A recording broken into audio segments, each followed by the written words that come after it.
anak itu bisa durhaka kepada orang tua? Apakah orang tua bisa durhaka kepada anak? Kan yang ditanya Umar. Terus Umar jawab gini, ya bisa dengan 3 kondisi. 3 sebab orang tua durhaka kepada anak. 1, dia tidak mencarikan ayah ataupun ibu yang baik untuk calon anaknya.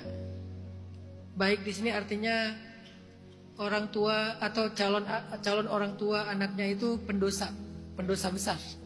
Maksudnya laki-laki yang tidak mencarikan perempuan yang solehah untuk dia nikahi, berarti dia kelak akan durhaka kepada anaknya.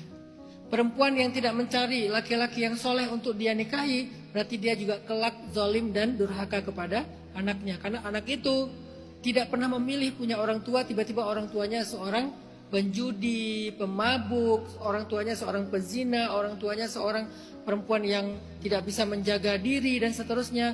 Berarti orang tuanya ini zalim dan durhaka sama anak. 1. Kedua, memberikan nama ataupun panggilan yang buruk kepada anaknya.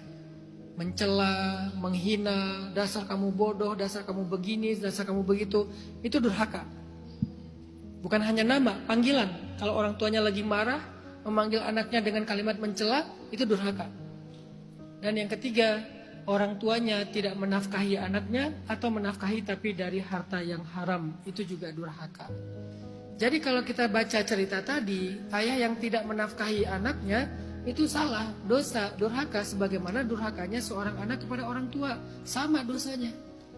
Kok selama ini jarang kita dengar ada cerita orang tua durhaka sama anak, Ustadz? Karena mungkin yang ceramahnya orang tua, mewakili orang tua, sehingga banyak nasihatnya kepada anak. Sekarang saya pengen mewakili anak. Memang ada literasi Islam, ternyata orang tua juga bisa durhaka sama anak. Jadi sama, kedudukannya sama, Islam itu adil. Jadi jangan hanya menuntut anak tuh harus berbakti. Tapi orang tuanya gak pernah memperbaiki diri. Dengan excuse-nya apa? Kamu jangan kayak saya, jangan kayak ayah. Misalnya ayahnya punya kebiasaan buruk, gak pernah sholat subuh misalnya. Anaknya dipaksa sholat subuh. Terus kalau anaknya sesekali kritis dimarahin. Kamu itu durhaka sama orang tua, ngebantah aja. Ayah tahu ayah ini gak benar, tapi kamu jangan kayak ayah. Ini gak fair. Harusnya orang tuanya mencontohkan dong. Bukan cuma nyuruh-nyuruh doang. Berarti orang tuanya zalim. Walaupun yang dia nasihatin itu benar dan baik, tapi tetap aja dia zalim.